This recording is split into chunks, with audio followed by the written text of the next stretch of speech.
कि प्रभु जगन्नाथ के जो सबसे बड़े भक्त हैं वो मुसलमान है, उनका नाम है सालो बेग। वो रथ यात्रा के रास्ते में उनका मजार, सालो बेग का मजार वो पास में है, कुछ दूर जाने के बाद उस मजार के पास रथ यात्रा रुकता है, यानी प्रभु जगन्नाथ रुकते हैं, अपने भक्त से मिलने के लिए रुकते हैं। अध्यक्ष महोदय, ये जो जमीनें है, ये जमीनें किसी और दूसरे को दिया नहीं जाएगा। ये बिल वकफ का जमीन वकफ के अंडर में ही रहेगा, मुसलमान के अंदर में रहेगा। ये जमीन और किसी को हैंड ओवर नहीं हो सकेगा। ये क्लोज एक आप रखिए मंत्री जी, ये मैं आपसे गुजारिश करता हूँ। ये जो जमीनें है, ये जमीनें किसी और दूसरे को दिया नहीं जाएगा। ये बिल वकफ का जमीन वकफ के अंडर में ही रहेगा, मुसलमान के अंदर में रहेगा। ये जमीन और किसी को हैंड ओवर नहीं हो सकेगा। ये क्लोज एक आप रखिए मंत्री जी, ये मैं आपसे गुजारिश करता हूँ। श्री मुजीबुल्लाह खान। धन्यवाद अध्यक्ष महोदय। मैं इस अमेंडमेंट बिल पर बीजू जनता दल की तरफ से बोलने के लिए खड़ा हुआ हूं। मेरे नेता नवीन पटनायक मुझे मौका दिए हैं, इस बिल के विरोध में मैं बोलने के लिए खड़ा हुआ। सर, वक्फ का जो जमीन है, वक्फ का जो जमीन है, ये हमारे जो पूर्वजों जिनके पास ज्यादा जमीनें थी उन लोगों ने दान दिया था, दान किया था। इस कारण किया था कि इस जमीन पर कुछ डेवलपमेंट काम होगा, गरीबों का काम होगा, कुछ हॉस्पिटल्स बन सकते हैं, मदरसा बन सकते हैं, मस्जिदें बन सकती हैं, या फिर जहां कब्रिस्तान का समस्या रहता है, असुविधा रहता है, वहां कब्रिस्तान बन सकता है। इसी के कारण ये दान दिया गया हुआ जमीन था। तो इतने सालों से मैं कभी उस एक्ट के अंदर नहीं जाना चाहता, क्योंकि काफी एक्ट के बारे में माननीय सदस्य सब बता चुके हैं। मैं इस एक्ट के अंदर घुसना नहीं चाहता, कौन से एक्ट में क्या लिखा है। लेकिन इस वक्फ बोर्ड को, या हर राज्य में जो वक्फ बोर्ड है, उसको सिर्फ मुसलमान, माइनॉरिटीज मुसलमान ही चलाते थे, उसको मैनेजमेंट करते थे, और आज तक ये चले आया था।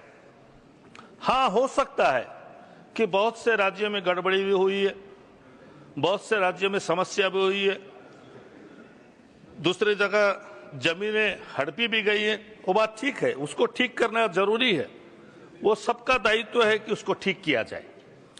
लेकिन मुझे एक चीज समझ में नहीं आ रहा है अध्यक्ष महोदय, कि जिस बात को लेके सारा भारतवर्ष के मुस्लिम कम्युनिटी टेंस में है, चिंताग्रस्त है, कि इसमें जो गैर मुस्लिम को मेंबर रखा जाएगा वो क्या करेगा, कैसा करेगा, ये चीज को सोच के उन लोग काफी हद तक टेंस है, चिंतित है। इसी के कारण बहुत से जगह में स्ट्राइक हो रहा है, धरना दिया जा रहा है। लोग बोल रहे हैं कि हमारे शरीयत के अंदर, हमारे कौम के अंदर सरकार बेकार जबरदस्ती क्यों घुस रही है, क्यों इंटरफेरेंस कर रही है। ये जो चीज है ये सबके दिमाग में है। ये बात हम जानते हैं अध्यक्ष महोदय कि जब 2014 में मोदी जी की सरकार बनी, उनका स्लोगान भी था कि सबका साथ, सबका विकास, सबका विश्वास। वो विश्वास से वो आज देश के प्रधानमंत्री हैं। तो ये मुसलमानों में अविश्वास वातावरण क्यों है अध्यक्ष महोदय? उनके दिल में ये डर क्यों है कि हमारे साथ भेदभाव किया जा रहा है? इस चीज को हटाना बहुत जरूरी है। ये सरकार का दायित्व है कि मुसलमानों के दिल से ये डर को हटाना चाहिए कि हम सबका साथ, सबका विकास जरूर करेंगे। आप लोग भी इसी देश के नागरिक हो। यही देश, जो देश भारत का संविधान बाबा साहेब आम्बेडकर ने लिखा था कि किसी के धर्म में भी इंटरफेरेंस किसी का अन्य धर्म का होना नहीं चाहिए। अध्यक्ष महोदय, मैं छोटा सा राज्य उड़ीसा राज्य से आता हूं। मेरा गांव में सिर्फ हमारा परिवार मुस्लिम परिवार है, वहां पर बाकी सब हिंदू धर्म के लोग रहते हैं। इतने साल से हम लोग वहां खुशहाली जिंदगी बिता के चलते हैं। जब गांव की माँ ठकुराइन का पूजा होता है, यात्रा होता है, तो हमारे परिवार से कोई ना कोई एक नंबर आदमी वहां खड़ा रहता है, तब वो यात्रा निकलता है। उसका मतलब है कि भाईचारा है, उसका मतलब है हम लोग सब एक हैं, हमारे अंदर भेदभाव बिल्कुल नहीं है और नहीं भी रखना चाहिए। हमारा राज्य है जगन्नाथ का राज्य, प्रभु जगन्नाथ का राज्य। सारे उड़ीसा के लोग प्रभु जगन्नाथ को भक्ति करते हैं, न केवल हिंदू करते हैं, सब धर्म के लोग करते हैं। और अध्यक्ष महोदय, मैं आपसे कहना चाहता हूं कि प्रभु जगन्नाथ के जो सबसे बड़े भक्त हैं वो मुसलमान है, उनका नाम है सालो बेग। सालो बेग वो जगन्नाथ को इतना भक्ति करते थे कि वो एक नंबर में आते हैं, उसके बाद बाकी भक्त आते हैं। और जगन्नाथ भी उनको इतना चाहते थे, इतना प्यार करते थे कि जब साल में एक बार रथ यात्रा निकलता है अध्यक्ष महोदय, आप जानते हैं पुरी का रथ यात्रा पृथ्वी में सबसे बहुत बड़ा रथ यात्रा होता है, लाखों लोग वहां पर समावेश होता है। जब रथ वहां निकलता है तो रथ यात्रा के वक्त जो बड़ा दांडो बोलते हैं, जो बहुत बड़ा रथ यात्रा जाता है हमारा भगवान का, वो रथ यात्रा के रास्ते में उनका मजार सालो बेग का मजार वो पास में है, कुछ दूर जाने के बाद उस मजार के पास रथ यात्रा रुकता है, यानी प्रभु जगन्नाथ रुकते हैं, अपने भक्त से मिलने के लिए रुकते हैं अध्यक्ष महोदय। उसके बाद उनके मजार में जाके भोग चढ़ाया जाता है, फिर रथ आगे बढ़ता है। ये हमारा भाईचारा है, हमारा उड़ीसा का भाईचारा है अध्यक्ष महोदय। तो भारतवर्ष में ऐसा क्यों नहीं हो सकता? हमारा देश में भाईचारा क्यों नहीं हो सकता? मुसलमानों के दिल में डर क्यों है? आप लोग इस डर को हटाने का काम क्यों नहीं करते? माननीय मंत्री, हमारे माइनॉरिटीज के मंत्री यहां बैठे हैं, मैं उनसे भी कहना चाहूंगा कि जो डर मुसलमानों के दिल में है, इसको हटाना चाहिए। हम लोग सबका साथ सबका विकास कह रहे हैं, अच्छी बात है, इसमें कोई दो राह नहीं है, क्योंकि सरकार का दायित्व है सबको देखना, सब धर्म के सब वर्ग को लोगों को आगे बढ़ाना। तो ये बात क्यों दिल में आता है, उसका कुछ कारण है अध्यक्ष महोदय। हमारे धर्म में 5 वक्त का नमाज रोजा जो हम लोग मानते हैं, करते हैं, जहां पर भी अगर नमाज का टाइम होता है हम लोग थोड़ा नमाज पढ़ लेते हैं, तो नमाज पढ़ने से रोका नहीं जाना चाहिए अध्यक्ष महोदय। मैं विनती करूंगा सरकार से कि ये चीज मत किया करें। लोग क्यों मना करेंगे? नमाज अगर कोई पढ़ता रहेगा उसको लात मारा जाता है, हम लोग वीडियो में देखते हैं, सोशल मीडिया में। ये गलत चीज, ये अच्छा चीज नहीं है अध्यक्ष महोदय, ये बहुत गलत है अध्यक्ष महोदय। अगर दूसरे धर्म दूसरे वर्ग का अगर वहां रास्ते में अगर प्रोसेशन जाता है तो मना नहीं किया जाता। हर जगह देखिए, सारा भारतवर्ष में पूजा करने का जगह भी हर जगह नहीं है, इसीलिए रोड में ही पूजा किया जाता है। शायद वो अगर वो दुर्गा माँ का पूजा हो, वो महाराष्ट्र में गणेश जी का पूजा हो, तो रोड में ही किया जाता है अध्यक्ष महोदय, क्योंकि रास्ता जगह कहीं नहीं मिलता शहर में, रोड के ऊपर ही ब्लॉक करके किया जाता है। तो मना तो किसी को नहीं करना चाहिए। अगर एक आदमी 2 रकात नमाज पढ़ लिया तो उसे लात मारना भी नहीं चाहिए। ये चीज सरकार को देखना बहुत जरूरी है। ये सब चीज होने से ही सबका साथ सबका विकास जो नारा हमारे प्रधानमंत्री जी दिए हैं, ये आगे बढ़ेगा। माणिकागढ़ करके एक जगह है अध्यक्ष महोदय, खोर्धा जिला में माणिकागढ़ करके एक जगह है जहां पर रथ यात्रा, वहां भी रथ यात्रा होता है।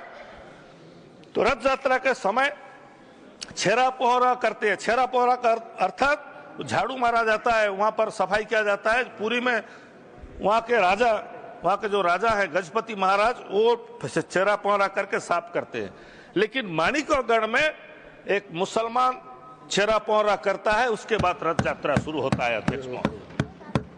आज जो बात हमारे माननीय मंत्री जी ने कहा कि बहुत से हमारे ईसाई धर्म के गुरुओं लिख के दिए हैं कि हम वक्फ बोर्ड को समर्थन करते हैं। उन्होंने कहा कि केरला में एक ऐसा इशू हुआ था, कुछ जगह में कुछ लोग बस गए हैं, जो जगह की वक्फ बोर्ड का है वो प्रॉब्लम है, उसको सॉल्व करने के लिए उन लोग सब लिख के दिए हैं कि हम लोग ये वक्फ बिल को समर्थन करते हैं। मैं मना नहीं कर रहा हूं, अगर कोई धर्म के लोग अगर लिख के दिए समर्थन कर रहे हैं, उसमें कोई दो राह नहीं है। लेकिन जब वही ईसाई धर्म के लोग जब कोई उसमें अगर धर्म में जोग देने जाता है या वो शामिल होने जाता है तो उसको अपराध फिर क्यों किया जाता है? हर इंसान का स्वाधीनता है, कोई भी इंसान कोई भी धर्म पालन कर सकता है, उसमें हमारा संविधान में है, उसको अटकाने का कोई जरूरत ही नहीं है। अध्यक्ष महोदय, आज बहुत से ये जो बिल में अलग अलग प्रॉब्लम्स आया है, जो हमारे माननीय सदस्य सब यहाँ पर डिस्कशन किए और बताए कि कौन कौन सा समस्या है। एक क्लॉज ऐसा भी है कि जिसके नाम में जो दंड होना चाहिए वो अगर हट गया तो उसको 50,000 रुपए तक सिर्फ जुर्माना होगा। तो बहुत से लोग ऐसे भी हैं जो जगह दबा बैठे हैं, जमीन दबा बैठे हैं, उन लोग 50,000 रुपए देकर छूट जाएंगे। सच्चार कमेटी जब रिपोर्ट दिया, उनके रिपोर्ट में ये कहा गया कि बहुत इलीगल जमीन सब लोगों के पास है। सबसे ज्यादा जमीन सरकार के पास है। सर, अगर सरकार के पास अगर इतना जमीन है, सरकार अभी अगर ये बिल अगर पास हो गया, वहां से हो गया, यहाँ भी आपका मेजॉरिटी हो सकता है, तो सरकार के पास इतना जमीन है, ये जमीन तो सरकार छोड़ेगी नहीं, ये जमीन तो ले लेगी। तो वक्फ का जो जमीन है ये सरकार के पास चले जाएगी। कई लाखों एकड़ का हिसाब माननीय मंत्री जी दे रहे थे कि 12,000 करोड़ तक उसमें इनकम हो सकता था, लेकिन 160 या 170 करोड़ हुआ है। अगर सरकारों के पास जो जमीनें हैं, ये जमीन अगर सरकार के पास चलेगी, सरकार ने अगर नहीं दिया तो जमीन का जो जितना एकड़ जमीन बोल रहे हैं वो तो कमेगा, कमने से उसका इनकम भी कमेगा। उसको किस तरह से माननीय मंत्री हैंडल करेंगे, वो हमारे कौम के लोगों को और सदन को भी आपको जानकारी देना बहुत जरूरी है। अध्यक्ष महोदय, अभी एक बात को लेकर सब बहुत चिंतित है कि एक मुसलमान को उसका प्रैक्टिस के बारे में 5 साल तक वो इस्लाम धर्म ठीक से पालन किया है कि नहीं, उसको प्रूफ देने का प्रावधान रखा गया है। वो प्रूफ दे तो कैसा दे अध्यक्ष महोदय? वो किसको बताए कि मैं इस्लाम धर्म में ठीक से पालन करता हूं? वो टोपी पहना या दाढ़ी रखेगा या क्या उसका क्राइटेरिया होगा? दाढ़ी टोपी तो मैं नहीं रख सकता, मैं पक्का इस्लाम धर्म का मैं ना 5 वक्त का नमाज छोड़ता हूं ना रोजा छोड़ता हूं, मैं हर वक्त करता हूं। लेकिन इस चीज को जो कि 5 इयर्स का दिया गया है प्रैक्टिस मुस्लिम जानने के लिए, ये चीज को भी प्रावधान को हटाना चाहिए। कम से कम इस चीज को हटा देना चाहिए। माननीय मंत्री यहाँ बैठे हैं, मैं उनसे गुजारिश करूंगा कि कम से कम इस चीज को हटा देना चाहिए कि वो अपने आप को कैसा प्रूव करे कि वो इस्लाम धर्म में 5 साल है, 5 साल उसका प्रैक्टिस कर रहा है।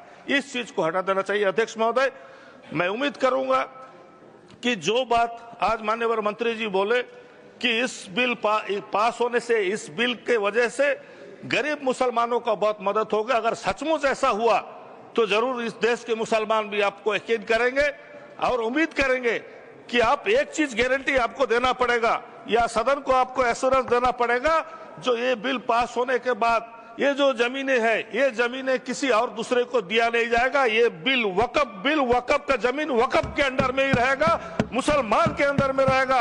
ये जमीन और किसी को हैंड ओवर नहीं हो सकेगा। ये क्लॉज एक आप रखेंगे मंत्री जी, ये मैं आपसे गुजारिश करता हूं। बहुत बहुत धन्यवाद। नमस्कार।